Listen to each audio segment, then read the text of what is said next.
Welcome, everyone, to the very first episode of Fix It Fast. The podcast. Yeah, the podcast where the repair experts here at Max Appliance Repair, are going to share all the tricks of the trade we've learned from being in the business for so long.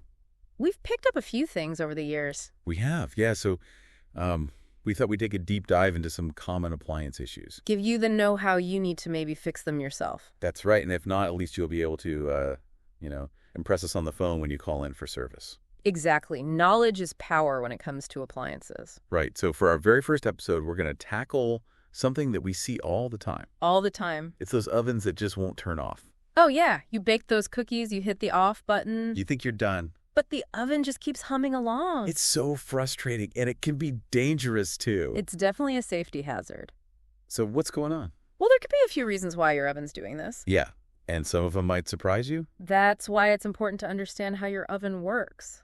So let's start with the basics. The basics. What actually happens during a typical oven heating cycle? So most ovens operate in 3 stages. Okay. Preheat, cook, and cool down. Right. You set your desired temperature. The oven heats up during preheat, maintains that temperature while you're cooking your food, and then it's supposed to cool down. But this is where it gets interesting. This is where we get to the oven that just won't quit. Exactly, because a lot of people don't realize that the cool down stage can actually involve the oven staying on for a bit, even after they've hit the off button. That's right. Really? It's designed that way to protect itself from those rapid temperature changes. Oh. They can actually damage the components. Oh, so it's kind of like if you take a really hot pan and put it straight into cold water. Exactly. It can warp or even crack. So the cool down stage is actually a good thing. It's a good thing. It means your oven is working as it should be. It's being smart, not stubborn. Exactly.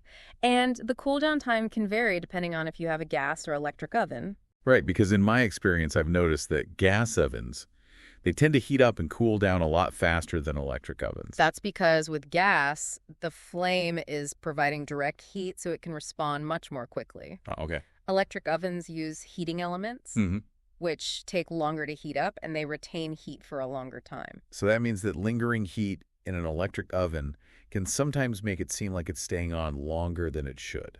Even if it's functioning properly. Got it.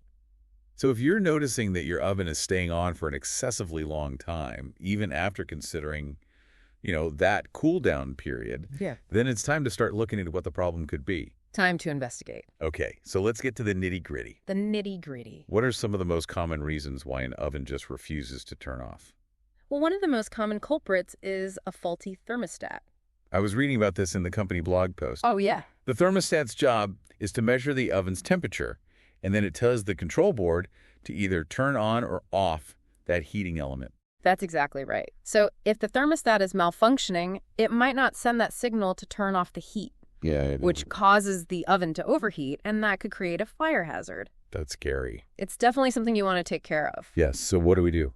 So if you suspect that it's a faulty thermostat, you can test it with a multimeter. Okay. Which measures the electrical resistance. But honestly, unless you're comfortable working with electrical components, it's best to call in a professional. Yeah. We've seen one too many DIY attempts gone wrong. Don't want to risk it. Yeah, it's just not worth it. Safety first.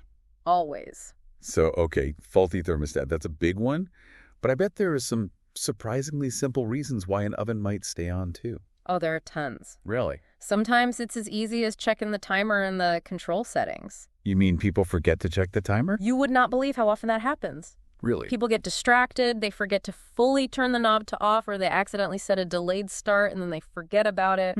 Wow. Okay, so first things first, just double check that timer. Always check the timer, make sure it's not set to start cooking at some point later in the day. And while you're at it, you should also double check that you've turned off both the oven and the cooktop settings.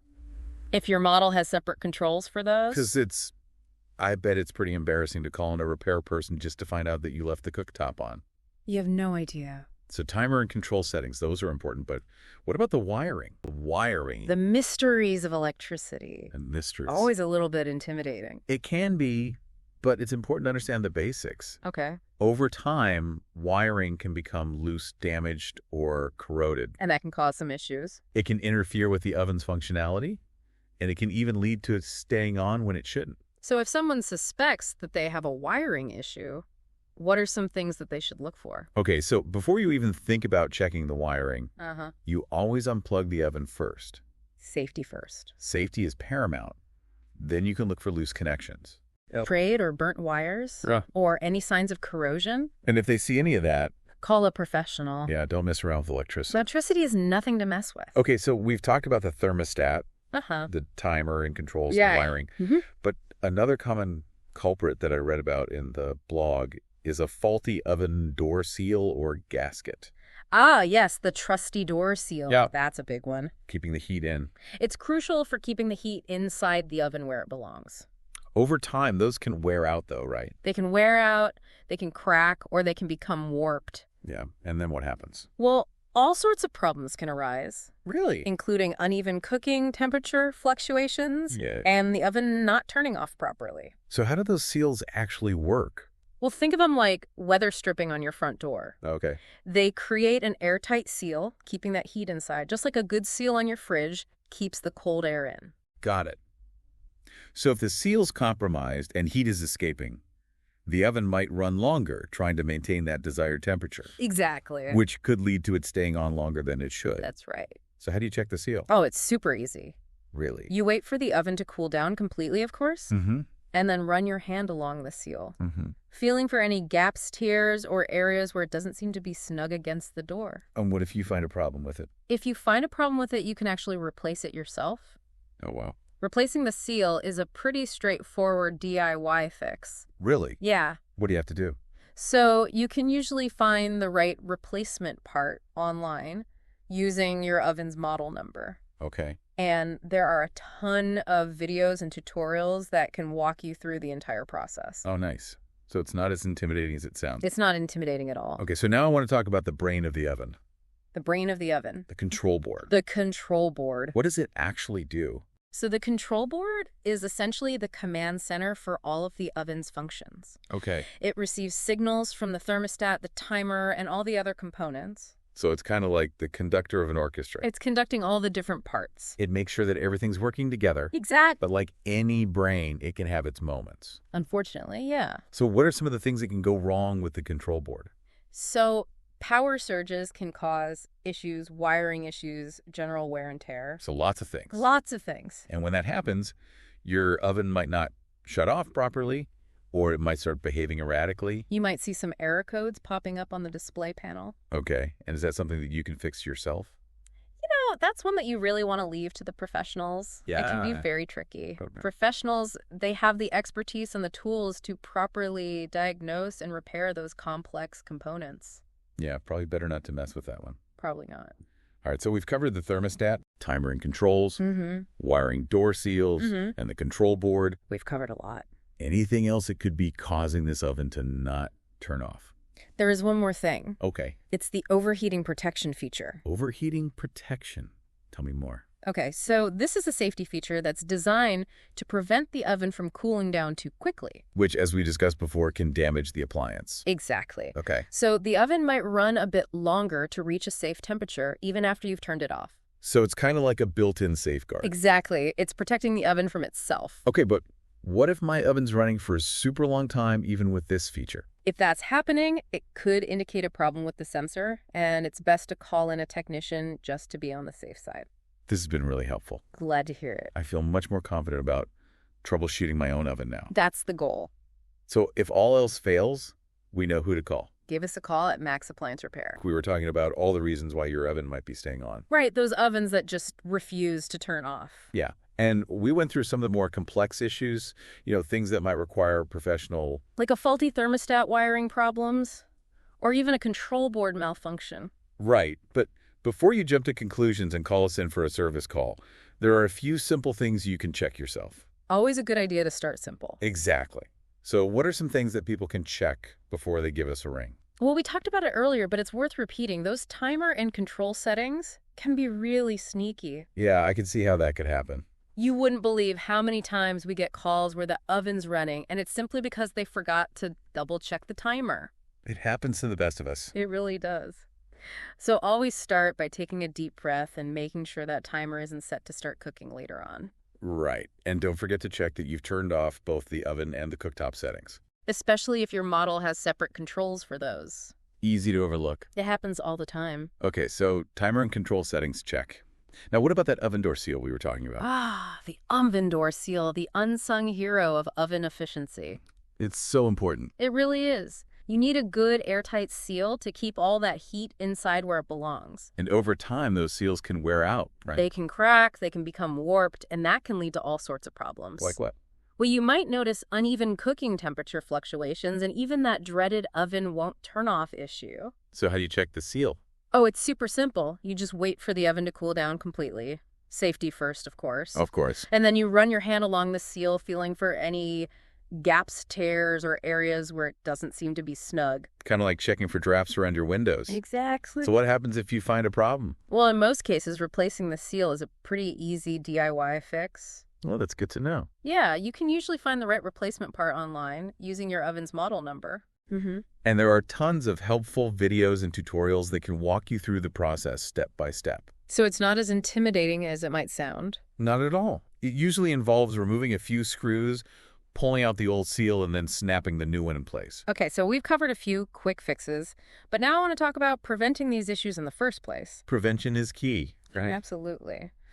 So what are some things that people can do to keep their ovens happy and running smoothly? Well, just like with our own health, preventative maintenance is so important. It's always easier to prevent a problem than to fix it later. Exactly. And one of the simplest yet most effective things you can do is keep your oven clean. Wait, really? Cleaning can actually help prevent my oven from staying on too long. Absolutely. When you let grease and food debris build up, it can affect the taste of your food, of course, but it can also damage the heating elements, the thermostat, and even the control board. Really? And all of those things can lead to malfunctions, including that pesky oven won't turn off issue. So how often should you be cleaning your oven? It depends on how often you use it and what you're cooking, but a good rule of thumb is to give it a thorough cleaning at least once a month. Okay, but scrubbing a greasy oven isn't exactly my idea of fun. You don't need harsh chemicals or fancy cleaning products. Okay. A simple solution of baking soda and water can work wonders. Oh, baking soda? Really? It's amazing. Just make a paste, spread it over the surfaces, let it sit for a while, and then wipe it off with a damp cloth. I'll have to try that. So cleaning is one important part of preventative maintenance. What else can people do? Another thing that's often overlooked is using the right cookware. Oh, yeah. Using warped or damaged cookware can actually affect the oven's performance and potentially cause it to overheat. I never thought about that. It's important to make sure your pots and pans are in good shape and always use cookware that's designed for oven use. Okay. Any other tips? Don't be afraid to consult your owner's manual. You mean that little booklet that ends up in the back of a drawer? Exactly. It might not be the most exciting read, but it contains a wealth of information about your specific oven model. Like what kind of information? Well, it includes things like recommended cleaning procedures, troubleshooting tips, safety guidelines, and even specific information about that overheating protection feature we talked about. You're right. The owner's manual is like a personal appliance therapist. Exactly. So if you're ever unsure about something, don't hesitate to crack open that manual. It might just save you a service call in the long run. All great advice. Yeah. I think we've covered a lot of ground today, from troubleshooting common oven problems to the importance of preventative maintenance. We have. And remember, a little bit of knowledge can go a long way in keeping your appliances running smoothly. Absolutely. And if you're ever faced with an oven that just won't quit, you know who to call. Max Appliance Repair. We're here to help. So we've talked about all the things that can go wrong with your oven and some things you can do to try and fix it yourself. Right, but sometimes you just need to call in the experts. And that's where Max Appliance Repair comes in. But how do you know if you're choosing a reputable company? That's a great question. First and foremost, you want to look for certifications and licenses.